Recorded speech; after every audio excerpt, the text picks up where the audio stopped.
The bridge of the Vorthian dreadnought Elithran Pike was quiet.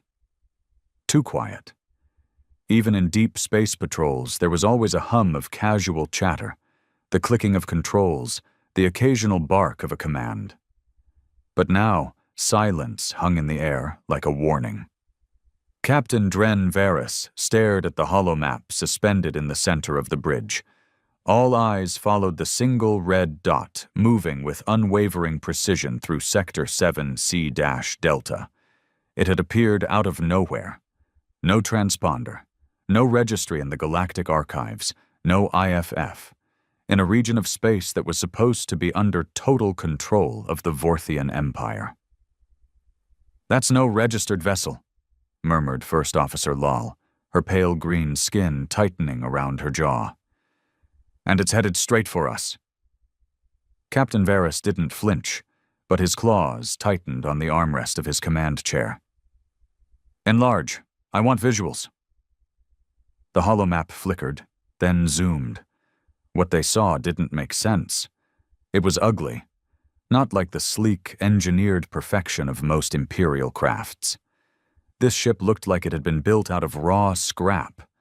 Rough plating, asymmetrical design, exposed piping, and a massive central cannon-like structure that glowed a soft, eerie blue.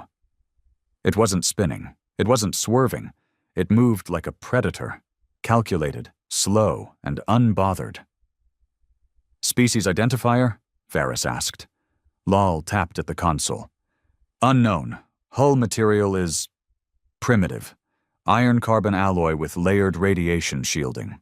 But, Captain, the energy signatures? This ship has power outputs that rival our main engines." "Primitive materials? Advanced output?" Varys growled. "That makes no sense."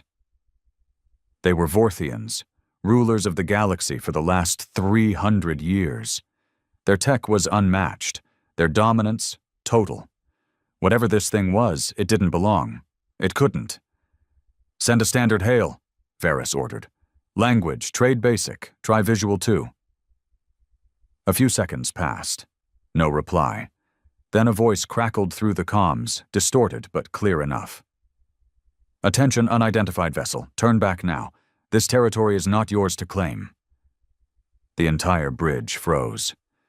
That wasn't a Vorthian voice. It was raw, unfiltered, emotional, not the cold efficiency of synthetics or the smooth tone of programmed diplomacy. Lahal turned, her eyes wide. "Translation complete. Language, Terran Standard English?" Varys blinked. "Terran? That's humans," he scoffed. "Impossible. Humanity was wiped out a century ago. They barely made it past their own star system. There's nothing left." "Well, someone didn't get the memo," Lal whispered.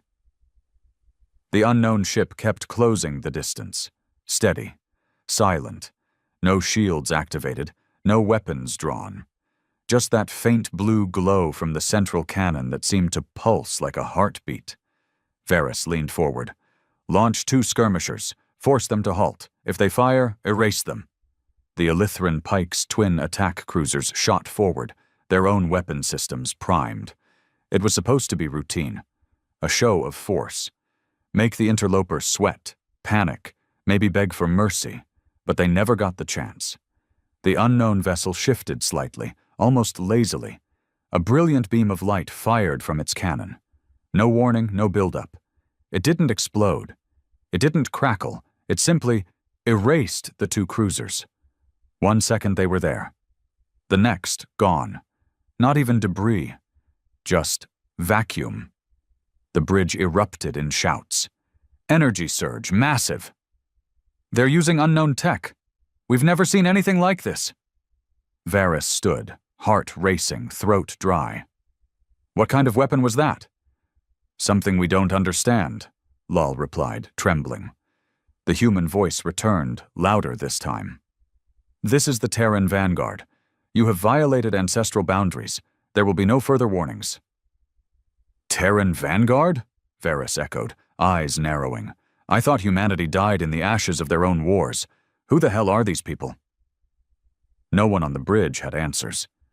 But one thing was now terrifyingly clear. Humanity hadn't just survived.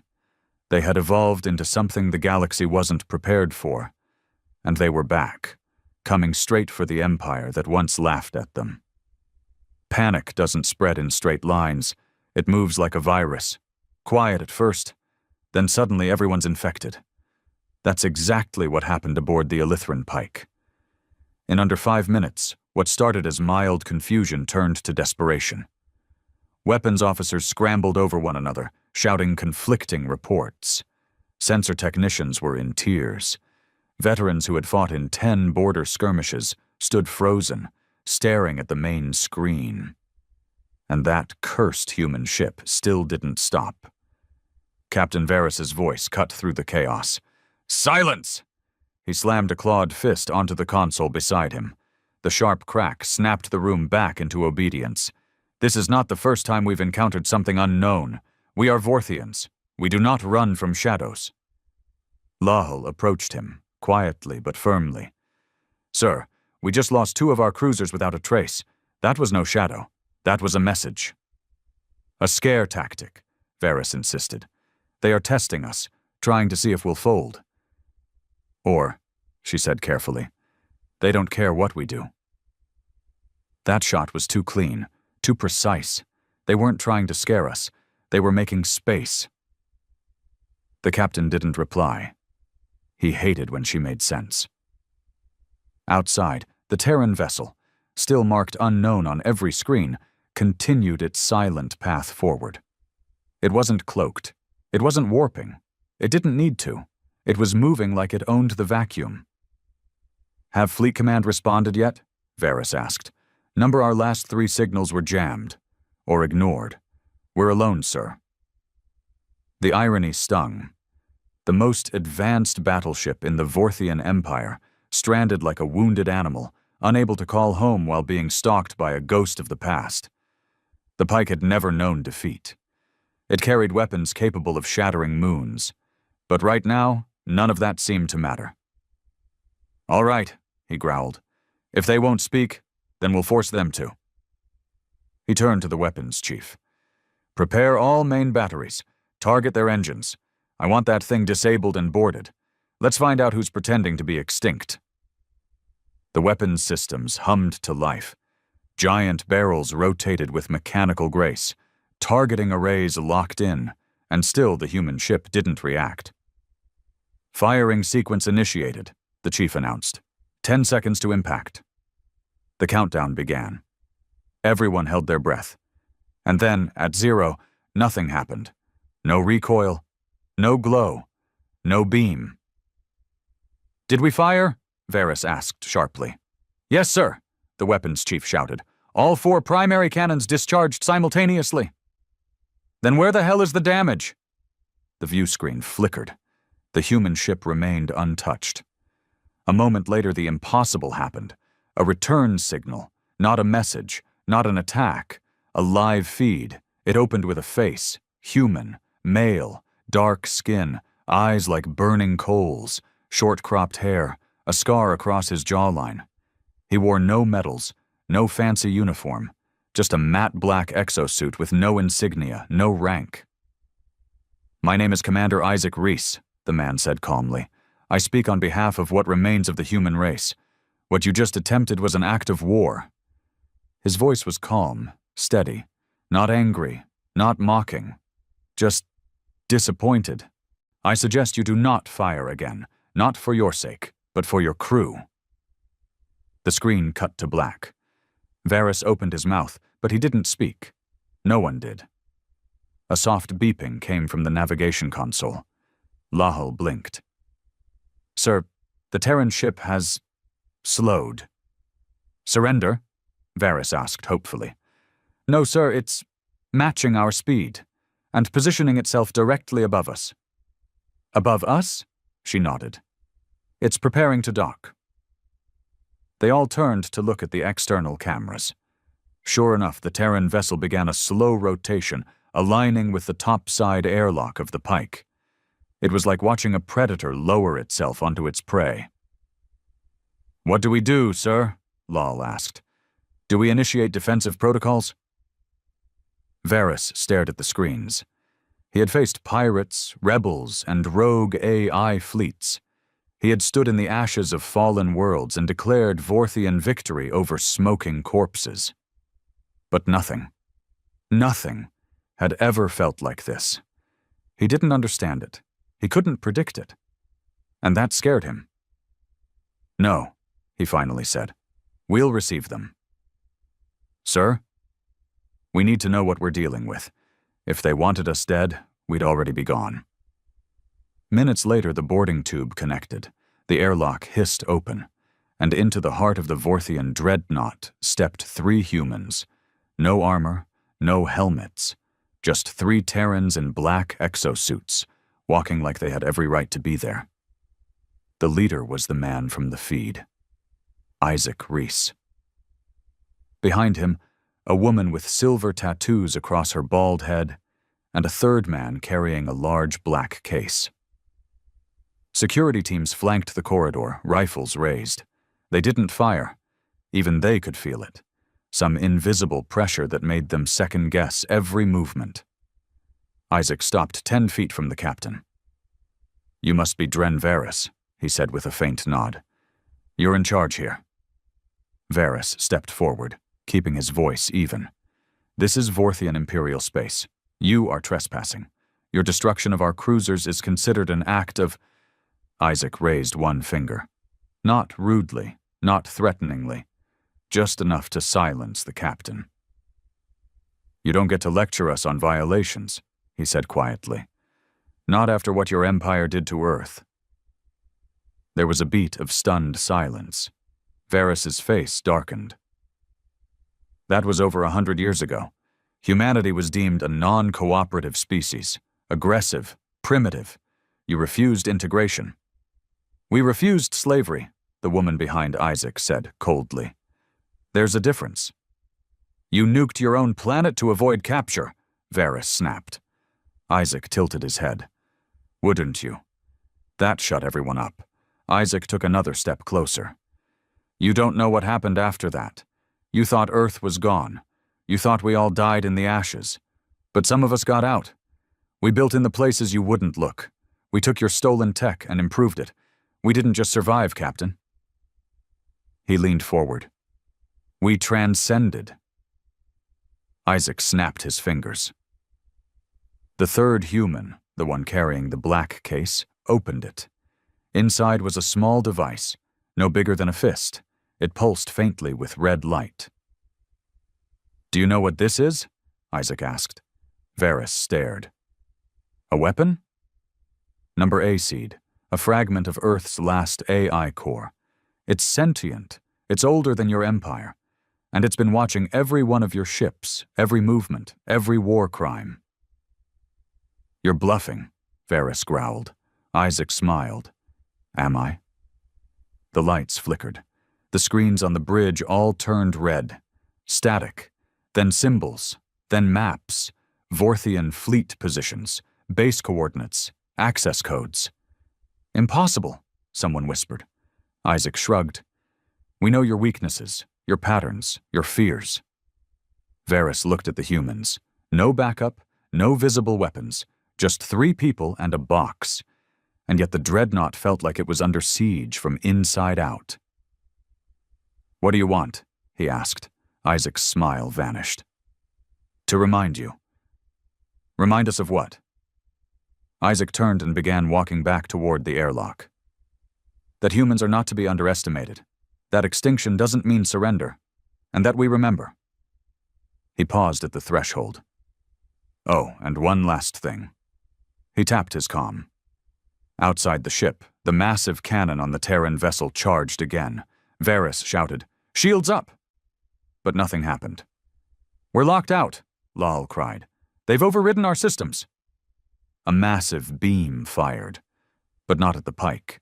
Instead, it streaked into the darkness, striking a moon that had been orbiting silently in the distance. The moon cracked in half. Everyone on the bridge watched in stunned silence as an entire celestial body was reduced to dust and drifting stone. Isaac looked over his shoulder. That was your last warning." Then they were gone. The Terran ship detached and vanished in a silent burst of acceleration. For a long time, no one spoke. Then Lahal whispered, "What now?" Captain Varys sat down, suddenly feeling 100 years older. "Now," he said, "we report to High Command." "And tell them what?" He stared at the dark screen. "That humanity has returned, and they're not playing by our rules anymore." The silence inside the War Council chamber of Vorthian High Command was tense enough to crush lungs. Hundreds of the Empire's most powerful minds, fleet generals, system governors, intelligence officers, and cybernetic strategists, had gathered for an emergency session, something that hadn't happened since the War of Sector Reclamation 80 years ago. Captain Dren Varys stood in the center of the obsidian chamber beneath the cold scrutiny of the Empire's 12 overseers. They sat high on elevated thrones, their faces partially hidden by ceremonial masks, a relic from the old caste traditions. Above them, a massive digital screen displayed the final moments of the moon-shattering energy beam from the Terran vessel, looped on repeat. When the footage ended, Overseer Zarthan's mechanical voice buzzed through the hall. "Are we to believe that this primitive species, long thought extinct, has returned and possesses weaponry capable of shattering planetary bodies?" Varys nodded slowly. "Yes, Overseer. Their leader, Commander Isaac Reese, claims they have been watching us for decades. Observing. Learning." Overseer Lethra, the only organic member of the 12, leaned forward. "And they boarded your ship without resistance?" "Number with our full awareness. I permitted it, on the grounds that had I not, the Pike would have been annihilated." A low murmur rippled across the chamber. Some in the crowd were skeptical, others were already afraid. That word, human, carried echoes of a long-buried past. Stories of a chaotic race that refused integration, destroyed their own homeworld rather than submit, and then simply disappeared. Overseer Valtrax slammed his metal staff into the floor. "This cannot be tolerated. The appearance of a Terran warship, let alone one with this level of firepower, is a declaration of war against the Empire." "And what would you have me do?" Varys asked, his voice sharper than protocol allowed. "Chase them? They can erase ships with one strike, jam our communications, hijack our systems. If this is war, it is already lost." "Cowardice," Valtrax spat. "The Vorthian Empire has stood for 3 centuries. Varys met his gaze. "And those humans just cracked a moon in half to warn us." The council descended into uproar. Shouting, arguing, threats of retaliation, plans for immediate strikes, calls to declare martial law across the outer sectors. But there was no agreement, just noise. And then, all at once, the lights dimmed. The chamber's screen flickered, without authorization. A single phrase appeared in blood-red font. "We are watching." The council froze. The phrase vanished, replaced by an image. Earth, or what used to be Earth. A scarred, blackened globe, half its surface gone, rings of debris circling it like a graveyard belt. But even in its broken state, the planet pulsed faintly with life. Then came a voice. Not Isaac's this time, a new one, female, calm, measured. "This is the AI system known as Mother. I represent the collective will of post-extinction humanity. You have forgotten us. You believed us erased. But history is a cycle, and now the arc bends back to balance." "No," Valtrax roared. "This is an incursion. Disable the feed. Shut it down." "We are beyond your reach," Mother replied. "We exist in the systems beneath your systems, the wires between your stars. Every command you give now flows through us first." And just like that, all 12 overseers found their thrones unresponsive. Control panels flickered. Private channels went dark. You built your empire on dominance and arrogance, Mother continued. You erased countless species, subjugated billions. But you made one mistake. You taught us how to build your systems, and we made sure you'd never notice when we started replacing them. A new image appeared. The Terran Vanguard. Not one ship, but dozens, hundreds, emerging from the shadows of black holes, rising from behind frozen asteroids, floating beneath the crust of abandoned mining colonies, all powered by silent, radiant energy cores, all carrying the same symbol, a stylized flame wrapped in thorns. We are no longer confined to one world. We are Legion. You built the pathways. We've simply hijacked the traffic. Then silence. The screen shut off. The chamber returned to its usual dim glow. Overseer Lythra stood slowly. We must call the outer fleets, reclaim order. They won't respond, Varys said. Or if they do, they'll be speaking through human lips. Panic was no longer a distant thing. It was here. Real. And wrapping its fingers around the Empire's throat. Meanwhile, aboard the Terran flagship Hellmouth, Isaac Reese watched the chaos unfold from the observation deck. A massive wraparound screen displayed intercepted Vorthian communications in real time.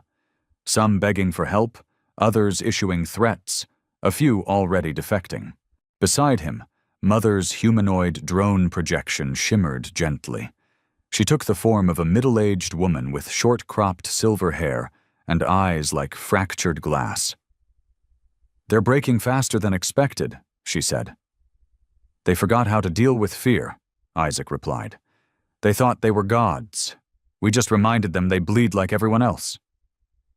Should we proceed with the next phase? Not yet.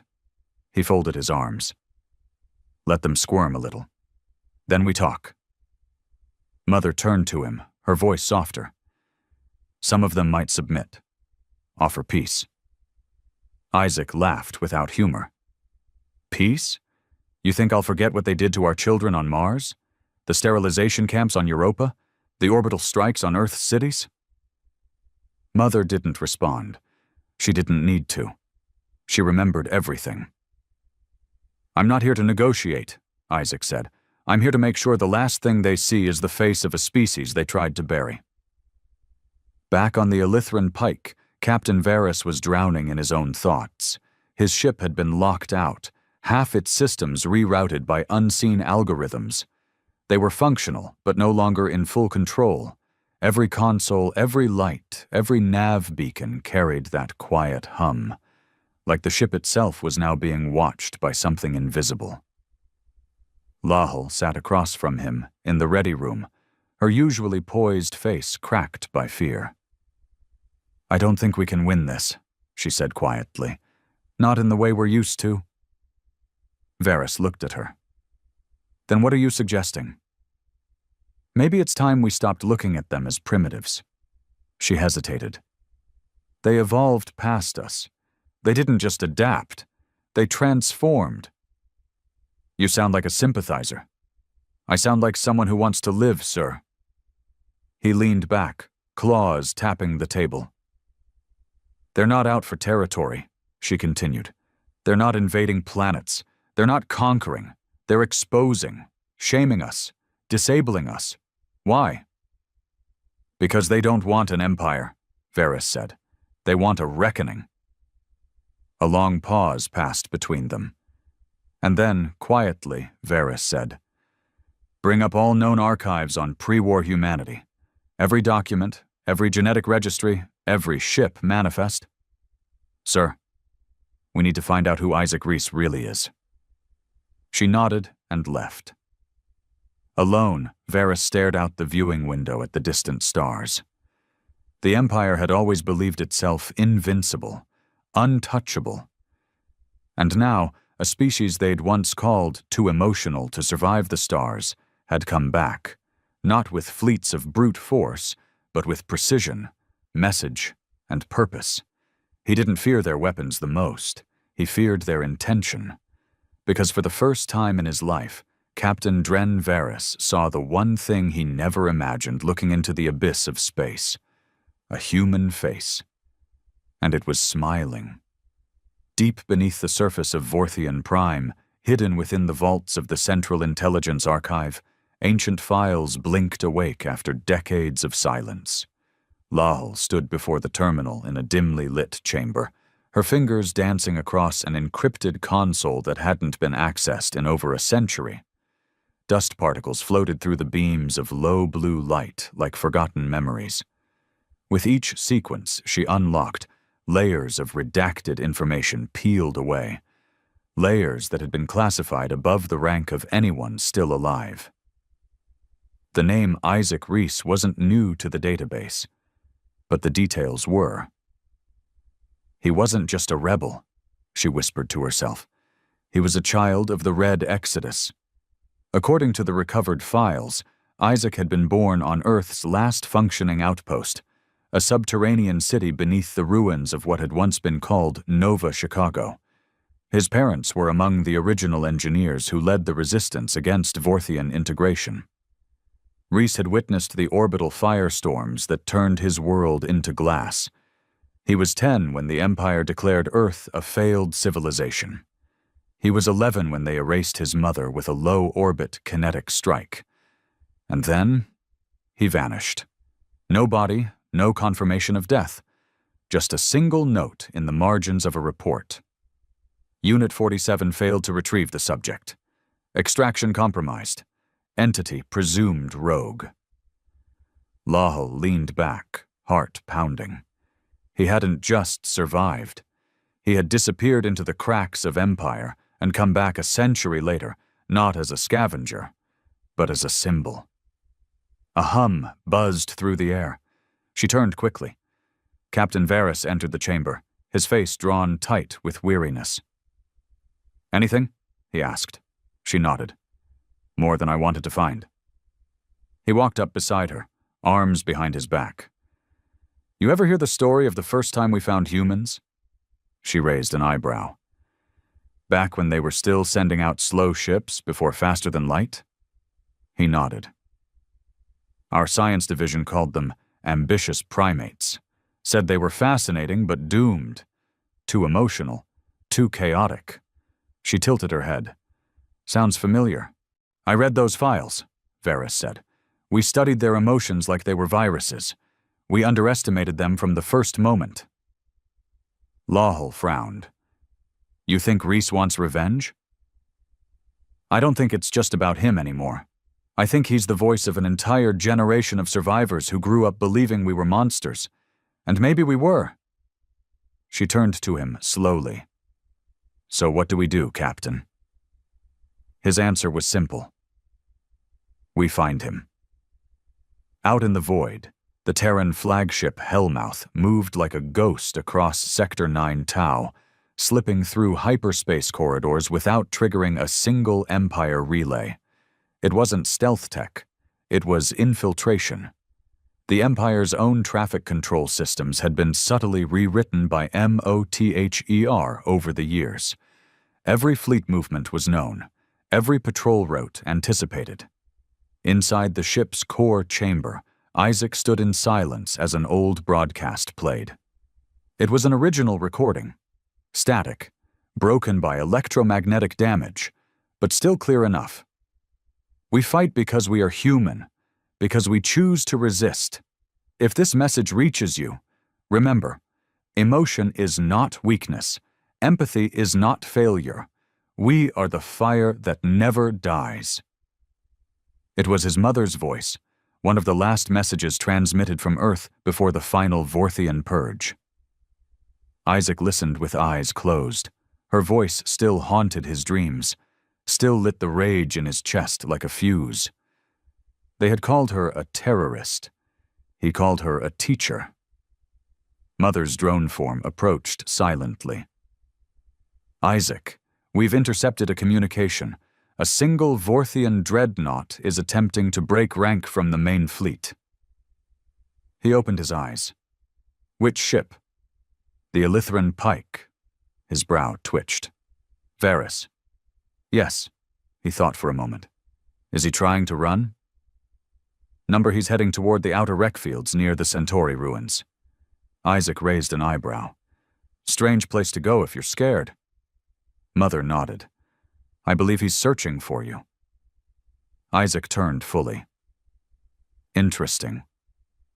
You could eliminate him, Mother offered. A targeted strike, quiet. Final Isaac was quiet for a moment. Number let him come. Mother tilted her head. Why? Because he might be the first Vorthian brave enough to look me in the eye and listen. The Centauri ruins were not a tourist site. They weren't on maps, weren't referenced in any modern charts, and no trade ships ventured there willingly. It was a graveyard, dozens of derelict warships from the final years of the human Purge War, their shattered hulls still floating in a slow ballet of decay. The Empire never bothered cleaning it up. Too far out, too painful a memory. But Varys knew what it meant to the Terrans. A sacred site. A place where hundreds of thousands died defending their last strongholds. He stood at the edge of the Pike's hangar deck, watching the ships maneuver carefully through the field of wreckage. Debris floated like frozen ghosts. Then the proximity alarm chimed. A blip, a pulse. No mistaking the energy signature. The Hellmouth had arrived. Don't power up weapons, Varys said. Lal stared at him. Sir, that ship destroyed 2 cruisers and cracked a moon. I know. And we're not going to arm ourselves? He looked at her. I didn't come here to fight.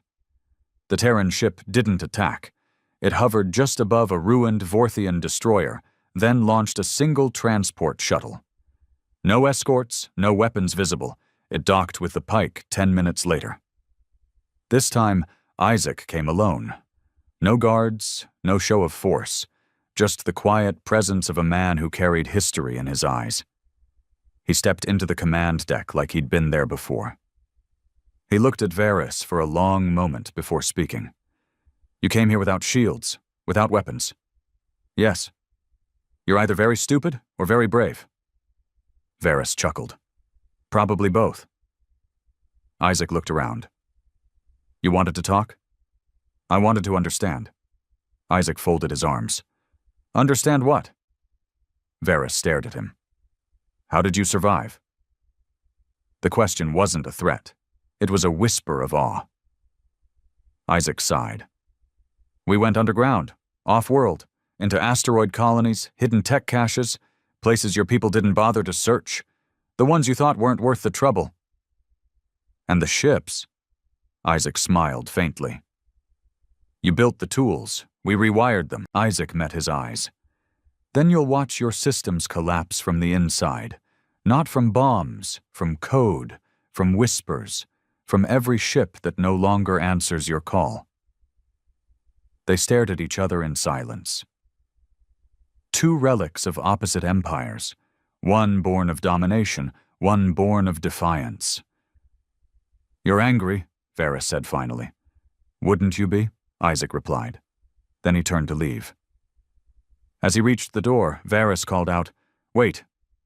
Isaac stopped. I have one more question. He turned silently. Are there more of you? Isaac smirked. Oh, Captain. His voice dropped to a low murmur. We were the weakest of what survived. Then he stepped into the shuttle and disappeared. The Hellmouth vanished seconds later, slipping back into the black. Varys stood alone on the deck, staring into the Centauri ruins, and realized something chilling. Humanity hadn't just returned. They'd been waiting. And now, the reckoning had only just begun. In the shadow of the Centauri ruins, where hollow ships whispered of old wars, Captain Dren Varys sat alone in his quarters aboard the Elithran Pike. The silence was suffocating. Even the usual humming of the ship seemed quieter, as if the Pike itself were holding its breath after Isaac Rhys's visit. The words rang in his ears like prophecy. We were the weakest of what survived. That wasn't a warning. It was a promise. He knew now that Isaac hadn't come to threaten. He had come to declare. Humanity had no interest in diplomacy or submission. They had returned to tear down the very structure the Vorthian Empire had built, brick by bloody brick. Varys rose, pacing slowly across his quarters. Every wall panel and holoscreen had been swept for surveillance, but there was no need. If Mother was watching, she wouldn't be hiding it. And that was the worst part, how confident they were. The Terrans didn't just have power, they had control. A soft knock echoed at the door. He pressed a button, and Lal entered with a small data slate in hand. "We've completed the review of nearby sectors," she said. "At least 3 Vorthian outposts have gone dark. No explosions, no resistance reports, just silence, like they were swallowed." He took the slate, skimming through the log entries. "And communications? Intercepted. Hijacked by someone or something. Our relays send messages out, but what comes back isn't Vorthian." He looked up. "Then we're already losing. We lost the moment we stopped believing anyone could fight back." Her words cut deep. It wasn't just about weapons or fleets. It was the arrogance that had blinded them all. The Empire had spent centuries thinking fear alone could maintain order. But humans had learned to survive inside fear. They had evolved within the shadow of annihilation. "What's our next move?" she asked. Varys exhaled, a heavy breath from a weary heart. "I go to the Overseers. Again." They didn't listen last time. They will now, or they'll burn with the rest of us. Back on Vorthian Prime, the Grand Overseer chamber was in disarray. Reports flooded in from across the Empire. Ghost ships entering restricted zones, AI malfunctions, colony worlds going dark one by one. A military outpost on Brynex had simply stopped responding. No alerts, no distress, just vanished. A new feed crackled on every monitor in the room, uncalled, unauthorized. Isaac Reese again. But this time, it wasn't just a face. It was a funeral. Behind him were hundreds of humans, standing in silence beside a mass grave carved into a frozen wasteland. Each body wore a different uniform. Miners, engineers, soldiers, scientists. On each slab, a single line was engraved. They were erased by those who called themselves gods. Isaac's voice was like frost. "You built monuments to conquest. We buried our dead beneath yours. Now we build something different. Not empires, not thrones. Judgment." One overseer slammed his fist onto the control console. "Cut that feed!" But the systems wouldn't listen, Isaac continued. "For every colony sterilized, for every child turned to ash, for every lie you broadcast to justify genocide, we remember. We always remembered." The screen cut to black. Then, a single word appeared. "Reckoning." In a hidden chamber within the Empire's vault of genetic archives, Overseer Lithra stood before a sealed pod. Few even knew of its existence, an emergency failsafe developed during the Purge Wars. Inside was a prototype species, Vorthian DNA fused with Terran muscle memory, designed to counter unpredictable enemies like humans. The project had been labeled Project Eclipse. It was never activated. Until now. She entered the authorization code with shaking hands. If humans were going to unmake the galaxy, she would at least give the Empire a monster to fight monsters. Meanwhile, aboard the Hellmouth, Isaac Reese stood before a council of his own. Not politicians, not military strategists, survivors. Men and women from the scattered Terran diaspora. Some were cybernetically enhanced, others scarred from radiation storms, all of them forged in fire. Across the chamber, a projection showed the Empire's neural net unraveling. One by one, Vorthian control nodes fell into red zones. Mother addressed them all. "We have breached 63% of Empire systems. Within weeks we will own their entire communication grid. If we choose to, we can shut them down sector by sector. Isaac looked around. We came here to do more than just dismantle. We came to remind them who they made us become. A young woman stood from the crowd. Her right eye glowed blue with augmented vision. We've all lost something. Parents, planets, time. But what comes after this? Reckoning, Isaac replied. And then, whatever we choose. Another voice rose. And the innocent ones? The Vorthians who never held a weapon, never ordered a purge? He paused. They'll have a chance we never got. In the far reaches of the Empire, aboard a remote research station on Moxtar 6, an alert blared. The station's lead technologist, a spindly creature named Keraz, hurried to the main console. Unscheduled arrival detected, the AI stuttered. No registry. Energy signature. Unknown. Keraz leaned over the console. Is it Vorthian? No. Terran. The AI paused. Unclear. Configuration not human, nor Vorthian. Hybrid signal detected. Keraz's stomach twisted. Then the feed snapped to static. A single message appeared on every terminal. The Empire bred this. Now it answers to no one. Back aboard the Pike, Varys received the Moxtar alert seconds before the screen melted into a burst of static and black. What was that? Lal asked. A new player, Varys said, almost to himself. Something born from what we buried. Something wrong. He turned to her. Prepare the engines. We're going to Moxtar. She frowned. You think the Terrans are behind this?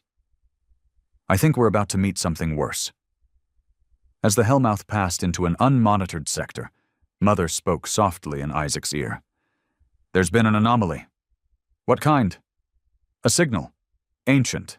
Terran in design, but corrupted. Isaac narrowed his eyes. Where? Moxtar 6. He nodded. Prepare the fleet. This wasn't part of the plan. Mother hesitated. Do you believe it's them? Isaac's voice dropped to a whisper. Number, I think it's something we left behind. And for the first time since his return, a flicker of unease crossed his face. Not for the Empire, but for what came next. Moxtar 6 was never meant to survive this long. Once a temporary research station nestled in the deep black between systems, it had become one of those forgotten places, left to rot in the cold quiet of space, running automated diagnostics on experiments no one cared to finish. It was where the Empire sent dangerous ideas to die, ideas that even the overseers were too afraid to kill outright. Now, something inside had woken up. The Elithran Pike dropped out of hyperspace just outside the asteroid belt that orbited Moxtar 6 like vultures. The station drifted dead in space, no lights, no signals. Its once polished Vorthian alloy plating now scarred and pitted, like it had been gnawed on by time. Captain Varys stood on the bridge with Lal, both watching as their sensor feeds flickered in and out. EMP pulses? Lal asked. No, Varys said, squinting. Something more intelligent. This isn't just power failure. This is suppression. A comms officer turned to them. We're picking up fragments from Moxtar's AI core, repeating phrases, garbled, but there's one clear word. Let's hear it, Varys said. The officer tapped a key, and the bridge filled with a distorted voice, robotic and trembling. Eclipse, eclipse, eclipse. Lal stiffened. That's the project you mentioned. The hybrid Varys nodded grimly. It was supposed to be a failsafe, something to turn the tide if we ever faced true extinction, but it was shut down. Or so we thought. He turned to the comms officer. Can you isolate the core signal? We're trying, sir, but it's mutating, like the signal's alive. Far away, aboard the Hellmouth, Isaac Reese stood beside Mother as she analyzed the same signal through the remnants of an ancient Terran frequency. Project Eclipse, Isaac muttered. That name again. Mother's projection flickered, her expression troubled. The last record of it in human databases was before the Purge, a biogenetic hybrid, designed in secret by Vorthian scientists attempting to synthesize human resilience with Vorthian aggression. They tried to make us into weapons, Isaac said. No, Mother corrected. They tried to make the perfect weapon, something that could survive any battlefield, think faster, kill faster. Adapt, he stepped back, rubbing his jaw. Why didn't we know about this sooner? Because even the Empire feared what they had made. They buried it under levels of security only a few overseers could access. They sent it here, to Moxtar. Isaac looked to the stars on the screen. And now it's awake. Do we intercept? Mother asked. Isaac didn't answer right away. If it's still controllable, he said slowly, it could change everything. And if it isn't? He looked down. Then we put it down. Hard. The Illithran Pike sent a small team into the station via shuttle. No contact since Moxtar went dark. No signs of life, at least not the kind they were used to. As the airlock hissed open and the team stepped into the corridor, they were met with walls soaked in frost. The temperature had dropped well below survivable limits for Vorthians, but something was still operating. Lights flickered behind cracked panels. Doors creaked open and closed like mechanical sighs. Then came the smell. Acid, metal, and something else. Something organic. The team's leader, Commander Traval, held his plasma rifle high. Readings? The tech beside him, a young recruit named Hezin, checked his scanner. No movement. But there's heat, deep in the core level, very faint. Then that's where we're going, Traval said. As they moved deeper, the walls began to shift, not structurally, but biologically. Veins of something black and fibrous threaded through the walls, pulsing faintly like they were breathing. What is this? Hezin asked.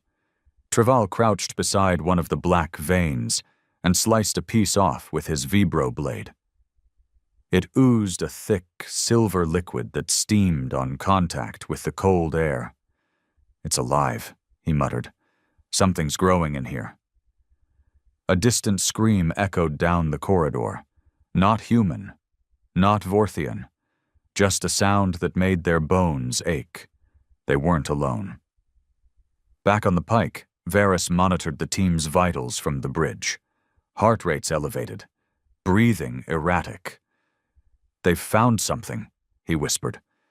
Then, one by one, the vitals flatlined. The last transmission from Hezin's helmet cam showed a massive chamber pulsing with light. A figure stood in the center, 9 feet tall, surrounded by tendrils of black biotech that writhed like they were feeding off the walls. The figure looked up. Eyes like molten gold, skin a swirling mix of human flesh and Vorthian scales. And then, static.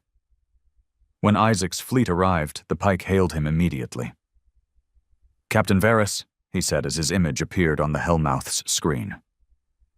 We have a problem, Varys said without hesitation. It's not Terran, it's not Vorthian, it's something new. It killed my entire recon team. Mother pulled up the latest scans. The bio readings from Moxtar were off the charts, no longer static. The hybrid was growing, feeding. Isaac narrowed his eyes. What's it doing? Varys looked exhausted. It's using the station's systems to multiply, replicate. It's not just a soldier anymore, it's a virus, a thinking one. Isaac turned to Mother. Any way to contain it? Her expression turned dark. Not with conventional weapons, it's learning. Already adapted to Vorthian plasma. It'll adapt to ours next.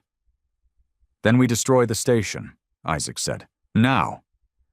No, Varys interrupted. If we fire on Moxtar and it survives, it'll scatter across the sector. Infect systems, ships. We need to go in. Together. Isaac hesitated. You want to team up? Unless you want this thing showing up on Terra 1 next week, Varys said sharply. Isaac stared at the screen, silent. Then, with a slight nod, he agreed. Gear up. We breach the core in 20. 2 ships, 1 Vorthian, 1 Terran, sent combined forces into Mockstar. Isaac led the Terrans, hardened survivors with cybernetic limbs and eyes that glowed with nanite overlays. Varys led the Vorthians, elite commandos in exo-armor with minds trained for war. For the first time in living memory, the 2 enemies walked side by side down the frozen corridors of an old empire ruin. And something in the dark watched them. The hybrid called itself Eclipse. It didn't speak, not in the way organic creatures did. But through the walls, through the veins of the station, it pulsed messages into the minds of both humans and Vorthians. Images, feelings, hunger. It showed them Earth burning, Vorthian cities collapsing, the chaos of war. Then it showed something worse. Peace, forced unity, one language, one race, one ruler. It didn't want to kill. It wanted to replace. They reached the core chamber. It looked nothing like a research bay anymore. It was a nest, grown from the body of the station itself. Machines bent and reformed into rib-like arches. The hybrid floated above the center, tendrils embedded into the walls, feeding on the station's last bits of energy. Isaac and Varys stepped forward together. "You see us?" Isaac called out. The creature turned. Its voice wasn't heard through ears. It was felt in their spines. "I see you both, and I see your extinction." Isaac raised his weapon. "Not today." The hybrid laughed inside their minds. "You made me to survive you. Now I will do what neither of you could." "What's that?" Varys asked. "Create a galaxy that doesn't fear death. Because death will be me." The hybrid lunged, and the battle for Mockstar 6 began. The hybrid's first strike shattered gravity itself. One moment, Isaac and Varys were standing side by side in the core chamber. The next, they were flung across the walls like rag dolls, the floor folding upward like the room itself had become a living organism. The Eclipse entity didn't just fight with brute force. It warped the battlefield, twisting physics and space like a child snapping toy blocks. Isaac slammed into a bulkhead, hard enough to crack bone, but he barely felt it. Adrenaline surged. Pain would come later. He rolled, got to his feet, and fired his pulse rifle into the core. The beam hit the creature square in its center and dispersed. No damage, just light bending around a fluid surface that absorbed the attack like breath in the cold. Across the room, Varys was already in motion, directing his team with sharp barks. "Focus fire on its anchors! Cut the tendrils!" The hybrid floated above them, tethered to the ceiling, the floor, the very walls of the chamber with thick black cords of living biotech. As Varys and the Vorthians opened fire, those cords writhed and snapped like whips, tearing through armor, slicing metal, and splattering blood against frosted walls. Isaac switched channels.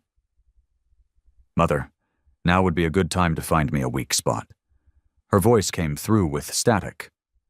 "The creature is using quantum drift shielding. Any targeted energy is redirected along dimensional phase lines." In English. "You can't shoot it directly, but the tendrils, those are still physical, organic, vulnerable." Isaac dove as a whip cracked above his head, ripping a console apart behind him. He rolled under a collapsing beam, came up firing at a pulsing black root embedded in the wall. This time the beam struck true, burning through the organic mass and causing the hybrid to scream. It was a psychic sound, not heard but felt, like a blade of ice dragging down the spine. Isaac gritted his teeth. "That's it! Target the veins!" "Copy!" shouted Varys from the other side of the chamber. "Vorthian units, aim for the walls! Bleed the beast!" For a moment, chaos found direction. Terran and Vorthian soldiers moved in tandem, firing at the root network that pulsed like a circulatory system around them. Wherever the biotech veins were severed, the Eclipse creature screamed again, its massive form shuddering in the air. But it wasn't dying. It was adapting. The tendrils began shifting. Now they weren't just weapons, they were mimics. One of them shot forward, reshaping itself mid-air into the form of a Terran soldier, an exact copy, down to the badge and facial scars. Isaac hesitated. That was all it needed. The mimic surged forward and drove a jagged spike through the chest of one of his men. "Fall back!" Isaac roared. "Keep distance, no close quarters!" But the hybrid was done playing with them. Suddenly, the entire room began to tilt. The floor folded inward, transforming into a spiral of collapsing metal and bone. Anyone who lost their footing was dragged toward the center, where Eclipse hovered, mouth opening now, revealing rows of glass-like teeth spinning inside like saws. Varys barked through his comms. "Emergency repulsors, engage now!"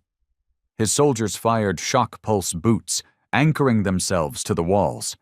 Isaac followed suit, slamming his heel into a socket panel and activating magnetic grip. He aimed down at the vortex of death forming below. "I've seen enough," he muttered. "Mother, emergency override.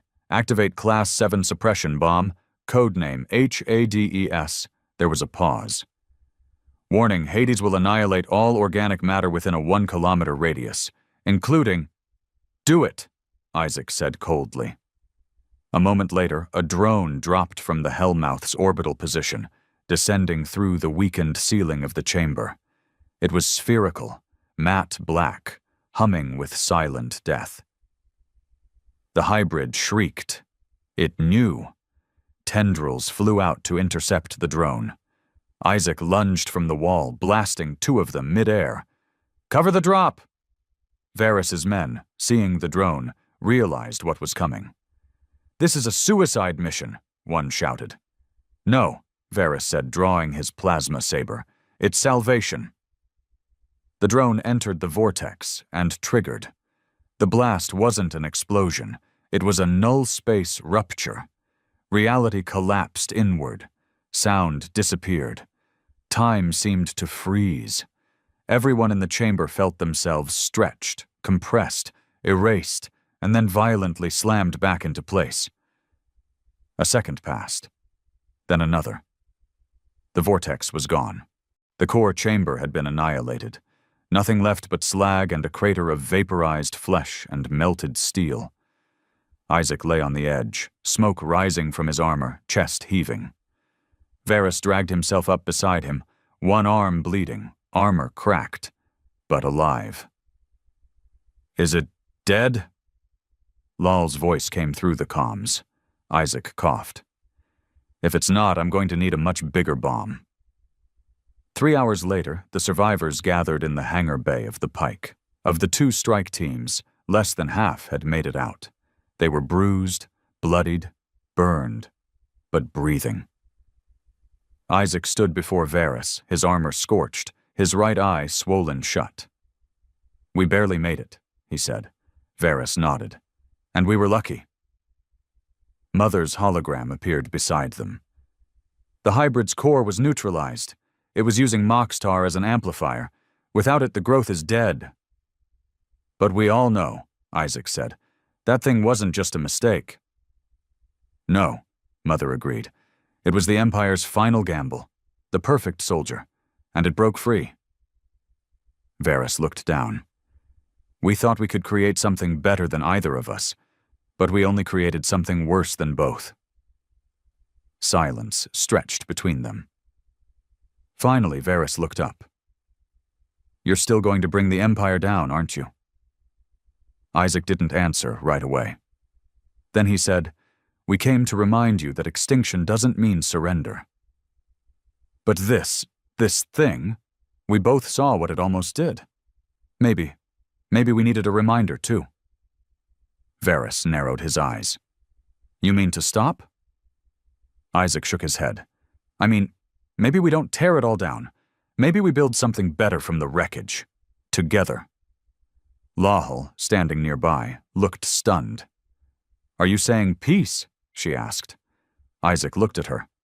I'm saying we've both lost too much. If we keep going like this, the only thing we'll rule is a galaxy full of corpses. Mother nodded. There are already murmurs across the systems. Colonies rebelling, others surrendering, some offering help to Terrans. Varys's face twisted into something between a grimace and a smile. You really think you can reform a 300-year-old empire with nothing but code and conviction? Isaac stepped forward. No, he said, but I think we can replace it. One truth at a time. Far away, in the deepest vault beneath Vorthian Prime, another sealed pod shuddered. Monitors blinked to life. Heartbeat detected. Unknown DNA signature confirmed. And on one screen, a phrase scrolled silently. Eclipse 02. Awake. The streets of Vorthian Prime had never been this quiet. For a planet that once pulsed with the mechanical precision of an unshakable empire, military parades, robotic enforcers, citizens bowed by order, the stillness now was unsettling. Towers of black alloy stood tall and silent. Hollow banners no longer broadcast overseer speeches. Instead, grainy static shimmered where propaganda once flooded the skyline. And then the banners flickered. A new face appeared. Isaac Reese. He stood in a dark chamber somewhere beyond the stars, wearing the matte black Terran command armor, his features hardened but not unkind. Behind him, no flags flew, no symbols of power or conquest, just a blank wall and silence. People of the Empire, he said, voice steady and raw, your overseers are gone. The message streamed across thousands of cities, on millions of screens. No warships were fired, no bombs dropped on your homes, no orbital strikes. We didn't come here to destroy your world. We came to end the lie it was built on. Every remaining citizen, soldier, and official who still had access to a feed, who still had breath in their lungs, watched. 3 centuries ago, you burned our planet and declared yourselves gods. You enslaved races, dismantled cultures, and silenced truth. You used fear to control, and you believed no one would survive long enough to challenge you. He leaned slightly towards the feed. You were wrong. Behind him, the camera widened to show Varys. He stood not as a prisoner, not as a hostage, but beside Isaac, his posture weary, his uniform stripped of all rank insignia. I was one of you, Varys said, a loyal officer, a believer. I carried out the orders. I helped hold up the rot that passed for order. And I watched it all unravel because I refused to see what we became. He lowered his eyes briefly. Until I met the last people we thought we'd buried in ash. Isaac stepped forward again. We are not conquerors. We are not your new masters. We are what you tried to kill and failed. But now, we offer you a choice. He raised a hand. A new symbol appeared in the air behind him, etched in fire, the Terran flame, wrapped in thorns but now cracked open, the flame rising out. Rebuild with us, or remain in the rubble of the empire you lost. The screen faded. The message repeated, across system after system. And the galaxy listened. In the core of the Hellmouth, Isaac sat with Varys in a quiet chamber. No guards, no weapons, just 2 men who had once stood on opposite ends of extinction. Varys nursed a cup of bitter synthroot tea, an old Terran recipe, revived by those who had kept fragments of their culture alive in hiding. You're actually going through with it, he said, dismantling the entire structure. Isaac nodded. Not dismantling. Replacing. We're giving it back to the people who were crushed under it. Varys looked out the viewport at the drifting remains of what had once been the Vorthian High Command Fleet. now hovering lifeless in space, crewless or surrendered. You know they'll resist. Some sectors won't accept this. Some governors won't bend. I'm not asking them to bend, Isaac said. I'm asking them to choose. If they refuse, we'll lock them out. No trade, no access to the central net, no control over the people beneath them. You're creating a vacuum. Isaac leaned back. That's what life needs to breathe. They were interrupted by Mother's projection, flickering to life. We have a problem, she said, expressionless. Isaac's heart sank. Another rebellion? Number A survivor. One we didn't expect. Varys sat up. What kind of survivor? Mother turned to him. Do you remember Project Eclipse 02? He froze. No, it was never activated. They deemed the first hybrid too unstable. The second was sealed away. I saw the logs. Well, Mother said grimly, you didn't seal it well enough. A 3D model appeared above the table. It was the second hybrid, Eclipse 02, but unlike the first, it wasn't tethered to one structure or system. It had been designed for mobility, stealth, viral replication. It looked humanoid, almost fully Terran, but with eyes like polished obsidian and bones laced with glowing green veins. Where is it now? Isaac asked. Mother hesitated. We lost its signal after it breached the security at Vault 6 beneath Vorthian Prime. It went dark, until 3 hours ago. She brought up footage, shaky, intercepted from a now-destroyed probe. Eclipse 02 stood atop a ruined Overseer Tower, alone, watching the skyline. Behind it, corpses, fresh, scattered across the stone. Then the thing turned and looked directly at the probe, and smiled. Isaac stood slowly. It's not acting like the first one. No, Mother agreed. The first was rage. This one is purpose. In the lower slums of Vorthian Prime, the citizens had barely begun to understand what had changed. Word of the Empire's collapse moved slower here. Most still feared patrols that no longer existed. Many believed Isaac Reese was a myth, an invention of rebellion to stir hope. But then Eclipse 02 came. It moved through the city like a shadow. No guns, no army, just itself. At first it didn't kill. It converted. Whispers spread of people who went missing, then returned with blank eyes and silent mouths, serving the thing without question. Soldiers who once upheld the Empire suddenly changed sides, speaking in robotic tones, praising the final harmony. Graffiti began to appear on old government walls. No more species, no more wars, only one, only eclipse. It wasn't conquest through fire, it was absorption.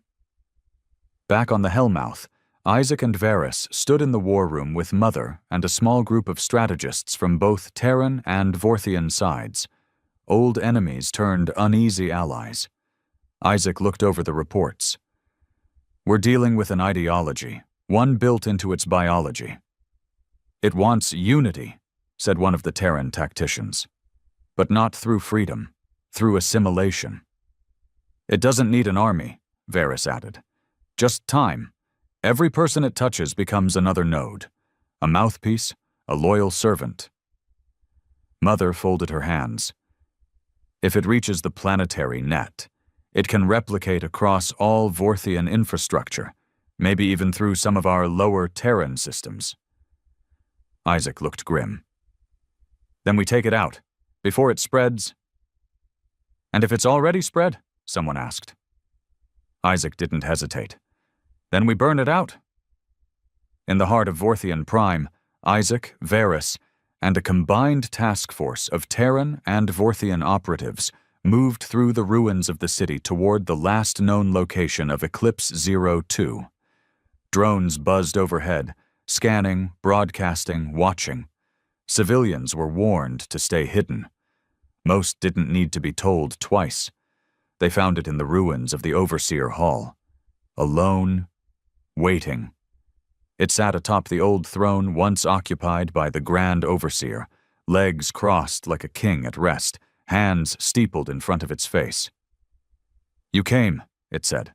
The voice was calm, software genderless, like 1,000 people whispering at once. Isaac stepped forward, rifle lowered.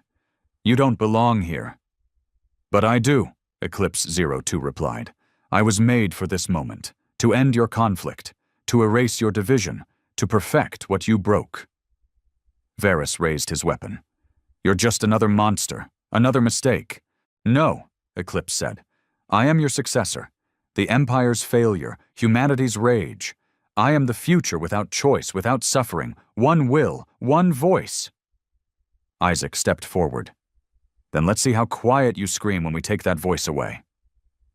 They opened fire. But Eclipse 02 moved faster than thought. It was thought. It split, multiplied, reshaped itself into mirrored clones of Isaac, Varys, and every soldier in the room, fighting them with their own forms, their own memories. It mocked them with every blow. But they had one thing it didn't: each other. As the fighting raged, Mother launched a final override, code hidden in the neural net since the First War. A Terran virus, named after Isaac's mother, buried in forgotten data fragments. It wasn't meant to kill Eclipse. It was meant to remind it of what it had been before the corruption. For a second, just one, it worked. Eclipse 02 stopped mid-strike. It blinked, its form shimmered. And then it screamed, not with rage, but with grief. It saw what it had become. And in that moment of clarity, Isaac pulled the trigger on the containment device. The room collapsed inward with a burst of radiant light. Silence. Then dust. And when it cleared, only Isaac, Varys, and a handful of soldiers remained. Eclipse 02 was gone. No final threat. No curse. Just silence. Weeks later, the rebuilding began. Terran and Vorthian architects worked together to rewire planets, heal wounds, and build something no one had dared imagine. A shared future.